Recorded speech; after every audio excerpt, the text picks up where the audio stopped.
Yo, what's up everyone? I'm Travis, this is my dirt bike, and this is a Pro Taper Sela pull shot device. And today we're going to install it. Alright, so before we get started, let's just see what we got laying on the table. So we have our Sela Pro Launch start device here. Comes with the spacers, the little knob thing to turn in the holder, and then we have some instructions and stuff in the back here. We have a knife to cut out our pattern for the fork guard there. We got some drill bits just in case we need those, a drill obviously, and I did get out a Allen wrench here, although it looks like we do have one of those in the package here. So we will see. Now, one thing to note, they do have these templates here online. You just go to protaper.com/Sela and you can find these templates for your bike. Now, they didn't have them for this is a 21. They didn't have them for the 21 and newers. They only had them up to 20. Now, for me, it's not a big deal. I am not that serious about stuff. I'm serious, but not that serious. So we're just going to use one off the 20 and assume that it will get us. Basically, I'm not going to be able to tell the difference between if this is 100 millimeters down from the top of the fork guard or 120 millimeters. For me, it doesn't make a difference. We just need it on there so that we have some sort of angle for the dangle here. All right, so first thing we're going to do here is we're going to remove the fork guard. This is the 2021 Yamaha YZ250F. So I have a, let me read this here. I have a 4 millimeter Allen wrench here. There's 3 bolts. We can remove it as long as you have an Allen wrench like this. The little L-shaped ones, we can remove these pretty easy. So we're going to remove all 3 of these bolts here and get this off the bike.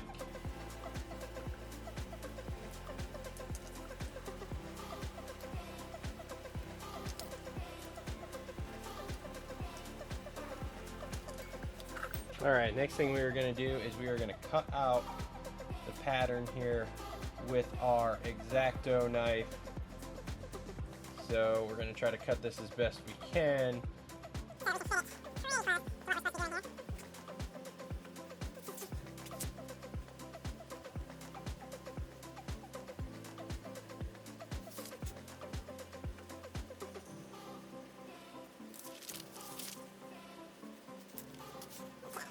Alright, next thing we're going to do is we are going to take our pattern here. We are going to line it up on the fork guard here, hopefully. Looks pretty good. And we are going to take some tape and we are going to tape it in place to hopefully keep us right where we should be.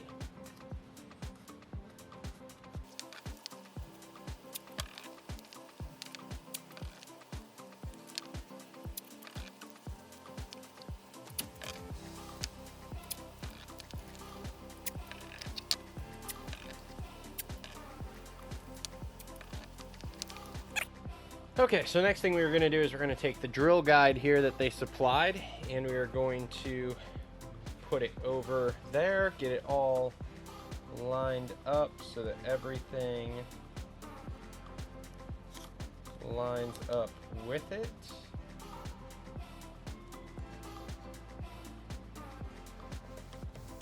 Maybe. Very confused here.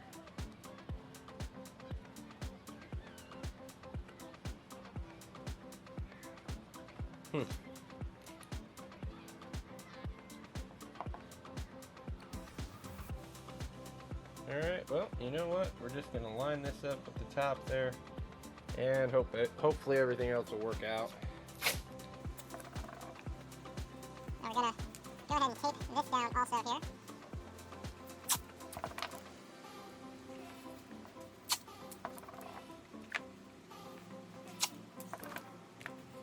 That's in place. Now we're going to take our 3/16 drill bit here and we are going to drill 3 holes here.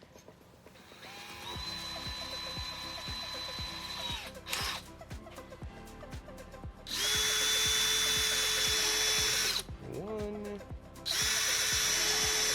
2, 3. So now we're going to go ahead and take the screws that were installed in the button there, and we're going to go ahead and put these in the top and bottom holes we just drilled here. so that way it holds the guide in place a little better for us to drill the big hole in the center here. So we'll just screw these in. Now we're going to take the big drill bit that was included with the set, put that in our drill here, and we are going to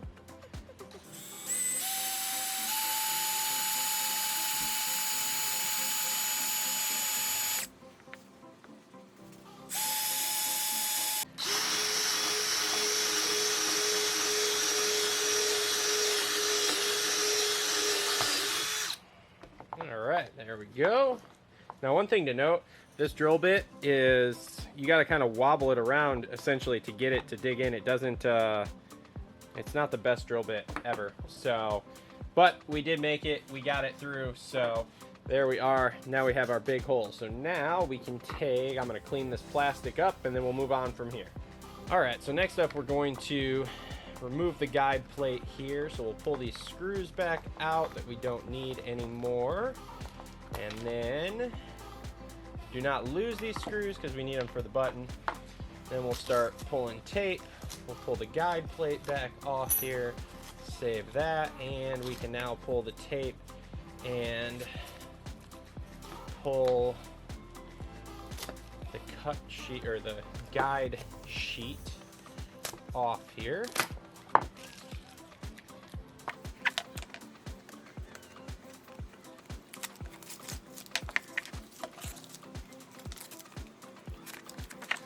So one thing to note, there is a little lip on here from the drill bit, so you can take your knife and just kind of carefully make sure not to cut yourself, scrape away the edging on that. This is going to get covered up anyway with the button, but just so it's a little bit nicer. And on the back here too, there is some just a little bit sticking up, so you can take the knife and kind of trim that up here just so it's a little bit nicer.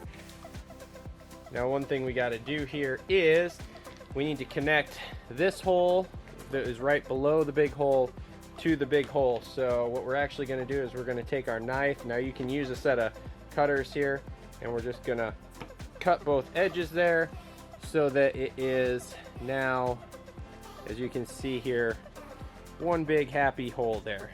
All right, so next step we got here is we're going to install the actual screw or the actual button onto the fork guard here. Now you want to make sure you install it so that the writing is upright. We have our two screws here. Those are going to go in the back, and they actually include a little bit of Loctite here. So we're going to go ahead and that needs to be cut off there. We're going to open that up, and we're going to put just a little dab, maybe. I guess if I cut it all the way open would be helpful. Ah, there we go. Okay, sweet. So, outtake there. We're just going to put a little dab of Loctite on here. You don't need much, just a little bit. We're going to hold that in there, and we are going to turn this over and start screwing in with our Phillips screwdriver, which is not included.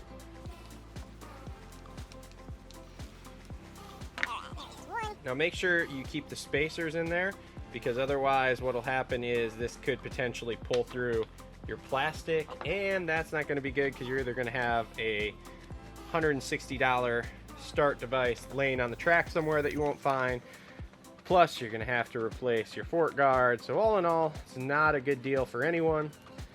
So here we go. We've got now both screws installed, hand tight, but make sure they're real tight, so that way that is in there. And now we can boom, boom, boom, boom. Give them one more little crank here. The plastic will squeeze as you tighten it. So anyway, there is that. Okay, so before we go over to the bike here, we are going to prep our ring here that goes on the bike. So for the 2020 YZ250F, which again, we have a 2021 and they didn't have directions for 21, so we're just going with the 20 and hopefully everything works out. We have the 2.5 millimeter spacer, as you can kind of see there. And along with this, now it's very important to make sure when you mate these two together, there is a drain hole at the bottom, and then what's going to happen is these are going to mate to the ring here with everything right side up. You can see SR 1.0 right side up, the 2.5 right side up there, and they'll mate together. Now we've got our bag of screws. It calls for screw set A, so we're going to go ahead and we're going to get these bad boys out here, and we're going to put a drop of thread locker on them also, so that we can go ahead and get these bad boys installed here. Now when you install these bad boys in here, you're going to want to make sure these things are nice and snug, much like we did with the screws on the actual fork guard there. So, because like I said, the last thing we want is for this stuff either coming loose or coming apart while we're riding, and there's a lot of vibrations in bikes. So okay, so I did just recheck. I'm an idiot and can't read. We actually need the B screws in there, so B screws it is. And then, like I said, we will put these bad boys in there. Oops, we will get them locked down properly here. Okay, so as you can see here, we've already got our fork guard reinstalled here. So all we're going to do is install the ring here. Now this fork tube, lower fork tube, steps up multiple times. So we're going to go above the top one here, and we're going to go ahead and just wrap that around. Take our little tightening rod here, which we got to open up just a smidge. Maybe we'll get this around here. There we go. Okay. And we're going to just snug this up a little bit. Now the biggest thing here is making sure we get this lined up with this so that it all works correctly. So what we're going to do is we're going to actually look down the fork tube here. I'm going to go up top and I'm going to look down the fork tube and make sure that this lines up, and then we should be good to go.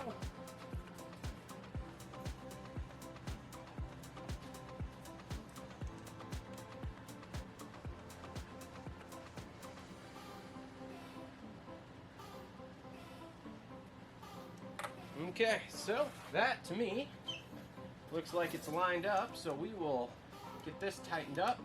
We'll pull the bike off the stand here and we'll see if this see how this actually works, hopefully.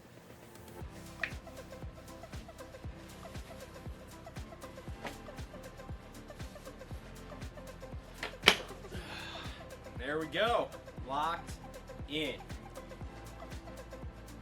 Alright, cool. So that pretty much wraps up this video. Now, one thing to note, I did put the 2.5 millimeter spacer on there as directed by Pro Taper. I put it on and that didn't work. Now I have a Polysport plastic kit on this bike here. Again, this is a 2021 Yamaha YZ250F. So I'm not sure if the fork guards are a little different. They sit a little farther away. I switched to the 4.5 millimeter spacer. That seems to work okay. I had to go in and readjust the bolts just slightly to get it to set correctly. At first I was still having some issues with it, but I did finally get it to set several times. So we'll take it out, we'll play with it. If we do have any issues, I will put a follow-up video here on the channel explaining any issues I have. If you do want to buy one of these Sela devices, these things are pretty sweet. On my old bike, I had the button, I don't know if it was a Pro Taper or Works Connection, one of the button push ones, and I could do the little thing where you'd hit the stoppie essentially and kick it with your foot. But this is awesome because now all I got to do is turn it and then hit the brakes real hard and it'll set itself.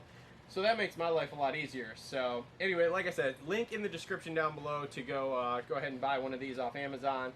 And thanks for tuning in. This has been another how to install a Pro Taper Sela start device, and we'll be back with some more content soon. So thanks for tuning in and see ya.